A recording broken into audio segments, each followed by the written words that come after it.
Hi hello friends, welcome back. இன்னைக்கு நம்ம masala oats ரொம்பவே டேஸ்டியாகவும் ரொம்ப ஈஸியாகவும் எப்படி செய்யலாம் தான் பார்க்க போகிறோம். கண்டிப்பாக ஃபுல் வீடியோ பார்த்து ட்ரை பண்ணி பாருங்கள். இப்போ இந்த மசாலா ஓட்ஸ் எப்படி செய்யலாம்னு பார்த்துடலாம். மசாலா ஓட்ஸ் செய்கிறதுக்கு ஃபஸ்ட்டு ஸ்டவ்வில் கடாய் வச்சுட்டு 2 டேபிள் ஸ்பூன் நெய் சேர்த்துக்கிட்டேன். நெய் லைட்டாக சூடாக ஆரம்பிச்சக்கப்புறமா பிரியாணி இலை 2, கிராம்பு 3, பச்சை ஏலக்காய் 3, அதுக்கப்புறமா கடைசியாக சீரகம் ஒரு அரை டீஸ்பூன், இது எல்லாத்தையுமே சேர்த்து வாசனை வர அளவுக்கு நல்லா வதக்கி விட்டுக்கோங்க.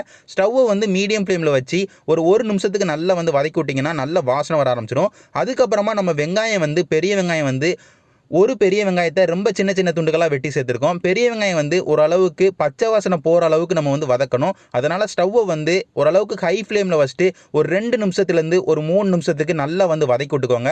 வெங்காயத்தை வதக்கி முடிச்சக்கப்புறமா நம்ம பச்சை மிளகா சேர்க்கணும். பச்சை மிளகா 2 பச்சை மிளகாவை ரொம்ப சின்ன சின்ன துண்டுகளாக வெட்டி சேர்த்துருக்கேன். பச்சை மிளகாவை வெங்காயத்தோட நல்லா ஒரு நிமிஷத்துக்கு நல்லா லோ ஃப்ளேமில் வச்சு நல்லா வதக்கி விட்டுக்கோங்க. ஏன்னா ஏற்கனவே நம்ம வெங்காயம் வதக்கிட்டோம். வெங்காயம் ரொம்ப வதங்கிடக்கூடாது. ஓரளவுக்கு ரொம்ப வதங்கிருச்சுன்னா அது ஒரு ஸ்வீட் டெக்ஸ்டருக்கு மாறிடும். அந்த அளவுக்கு நம்மளுக்கு மாறிடுச்சுன்னா ஓட்ஸ் அந்த அளவுக்கு டேஸ்ட்ல இருக்காது. அதனால லோ ஃப்ளேமில் வச்சு வதக்கி விட்டுக்கோங்க. அதுக்கப்புறமா நம்ம தக்காளி சேர்த்துக்கிட்டோம். தக்காளி 2 தக்காளி ரொம்ப சின்ன சின்ன துண்டுகளாக வெட்டி சேர்த்துருக்கேன். தக்காளி நம்ம ரொம்ப தொக்கு கன்சிஸ்டன்சிலாம் வரணும் தேவையே கிடையாது. ஒரு 2 நிமிஷத்துக்கு ஸ்டவ்வை மீடியம் ஃப்ளேமில் வச்சு நல்லா வதக்கி விட்டுக்கோங்க. 2 நிமிஷம் கழிச்சு நம்ம இந்த மசாலா ஓட்ஸுக்கு தேவையான காய்கறிகள் சேர்த்துக்கிட்டோம். நம்ம சேர்த்துருக்க காய்கறிகள் என்னென்னு பார்த்துக்கிட்டிங்கன்னா, கேரட் 2 கேரட்டை ரொம்ப சின்ன சின்ன துண்டுகளாக வெட்டி சேர்த்துருக்கேன். அதுக்கப்புறமா பீன்ஸ் 2 பீன்ஸ் ரொம்ப சின்ன சின்ன துண்டுகளாக வெட்டி சேர்த்துருக்கேன். அதுக்கப்புறமா பச்சை பட்டாணி தண்ணியில் ஒரு 6 மணி நேரத்துலேருந்து ஒரு 7 மணி நேரம் ஊற விட்டுட்டு அதுக்கப்புறமா நான் சேர்த்துருக்கேன். பச்சை பட்டாணி அளவு பார்த்துக்கிட்டிங்கன்னா ஒரு அரை கப்பு நான் பச்சை பட்டாணி சேர்த்துக்கிட்டேன். இது மூணுத்தையுமே சேர்த்து நல்லா வதக்கி விட்டுக்கோங்க.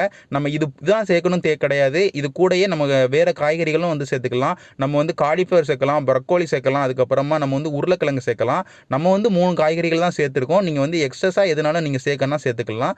நம்ம காய்கறிகள் சேர்த்து இந்த வெங்காயத்தோட நல்லா மிக்ஸ் பண்ணி முடிச்சக்கப்புறமா நம்ம மசாலா சேர்த்துக்கிட்டோம். ஸ்டவ் லோ ஃப்ளேமில் வச்சுட்டு காஷ்மீரி மிளகாய் வத்தல் பொடி 1 டீஸ்பூன் சேர்த்துக்கோங்க. மல்லிப்பொடி ஒரு 3/4 டீஸ்பூன் சேர்த்துக்கோங்க. சாட் மசாலா ஒரு அரை டீஸ்பூன் சேர்த்துக்கோங்க. கரம் மசாலா ஒரு அரை டீஸ்பூன் சேர்த்துக்கோங்க. மஞ்சள் தூள் ஒரு அரை டீஸ்பூன் சேர்த்துக்கோங்க. கடைசியாக உப்பு 1 டீஸ்பூன் சேர்த்துருக்கோம். பத்தலைன்னா நம்ம திரும்ப சேர்த்துக்கலாம். இந்த மசாலா எல்லாமே சேர்த்தக்கப்புறமா ஸ்டவ்வை லோ ஃப்ளேமில் வச்சுட்டு இந்த மசாலா இந்த காய்கறிகளோட 1 நிமிஷத்துலேருந்து ஒரு 2 நிமிஷத்துக்கு நல்லா வதக்கி விடுங்க. அதனால் நம்மளுக்கு இந்த மசாலா எல்லாமே காய்கறிகளோட நல்லா ஒட்டும். அதனால் நல்லா வதக்கி முடிச்சக்கப்புறமா நம்ம தண்ணி சேர்த்துக்கிட்டோம். தண்ணி 1 லிட்டர் தண்ணி சேர்த்துக்கிட்டேன். இந்த சேர்க்குற தண்ணி இந்த காய்கறிகளை வேக வைக்கிறதுக்கும் அதுக்கப்புறமா நம்ம சேர்க்க போகிற ஓட்ஸுக்கும் 2த்துக்கும் சேர்த்து தான் நான் சேர்த்துருக்கேன். 1 லிட்டர் தண்ணி சேர்த்து நல்லா மிக்ஸ் பண்ணி விட்டுக்கோங்க.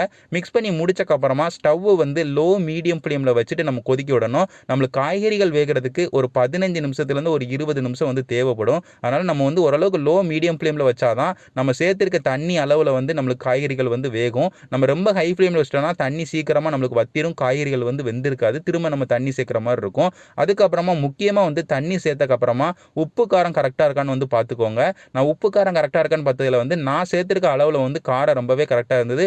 உப்பு மட்டும் கொஞ்சம் கம்மியாக இருந்தது. அதனால் ஒரு 1/4 கப்புக்கும் கம்மியாக நான் உப்பு சேர்த்துக்கிட்டேன். உப்பு நம்ம கரெக்டான அளவு தான் சேர்த்துருக்கோம். ஆனால் நம்மளுக்கு கொஞ்சம் உப்பு கூட இருக்கணும். ஏன்னா ஓட்ஸ் சேர்க்கும் போது அது கரெக்டான பக்குவத்துக்கு வந்துடும், அந்த கரெக்டான டேஸ்ட்டுக்கு வந்துருங்கிறதுக்காண்டி ஒரு 1/4 கப்புக்கும் கம்மியாக நான் உப்பு சேர்த்து மூடி போட்டு நான் சொன்ன மாதிரியே ஒரு 15 நிமிஷத்துலேருந்து ஒரு 20 நிமிஷம் தண்ணி நல்லா கொதிக்க விட்டேன். அதில் காய்கறிகள் நல்லா வெந்துருச்சு. வெந்து முடிச்சக்கப்புறம் தான் நான் ஓட்ஸ் சேர்க்குறேன்.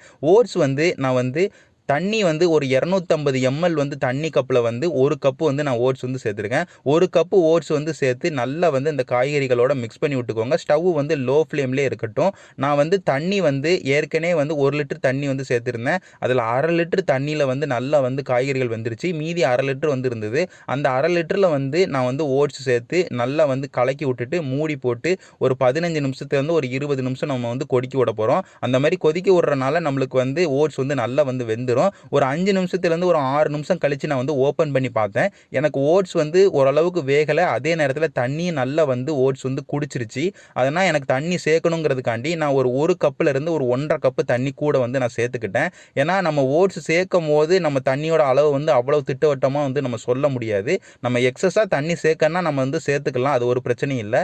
நான் சேர்க்கணுங்கிறதுக்காண்டி 1.5 கப்பு தண்ணி சேர்த்து திரும்ப நல்லா மிக்ஸ் பண்ணி விட்டுட்டு திரும்ப மூடி போட்டு ஓரளவுக்கு லோ மீடியம் ஃப்ளேமில் வச்சுட்டேன். திரும்ப வந்து நான் வந்து செக் பண்ணி பார்த்தேன். எனக்கு தண்ணி வந்து ஓரளவுக்கு போதுமான அளவுக்கு இருந்தது. ஓட்ஸும் வந்து ஒரு 75% ஒரு 80% நல்லா வந்து வெந்துருச்சு. அதுக்கப்புறமா நல்லா வந்து கிண்டி விட்டுட்டு திரும்பி மூடி போட்டு வந்து நான் வேக விட ஆரம்பிச்சிட்டேன். இது எதுக்காண்டி சொல்கிறேன்னா, நீங்கள் ஓட்ஸ் வேக வைக்கும்போது தண்ணி வந்து எக்ஸஸாக சேர்க்கணும்னு நினச்சிங்கன்னா சேர்த்துக்கோங்க தேவையான அளவுக்கு. அதே நேரத்தில் மூடி போட்டு வேக வைக்கும்போது ஒரேடியாக 15 நிமிஷத்துலேருந்து ஒரு 20 நிமிஷம் மூடி போட்டுறாதீங்க. ஏன்னா அடி பிடிக்கிறதுக்கு வந்து நிறைய வாய்ப்பு இருக்குது. அதனால் ஒரு 5 நிமிஷத்துக்கு ஒரு தடவை ஓப்பன் பண்ணி பார்த்து கிண்டி விட்டுக்கோங்க.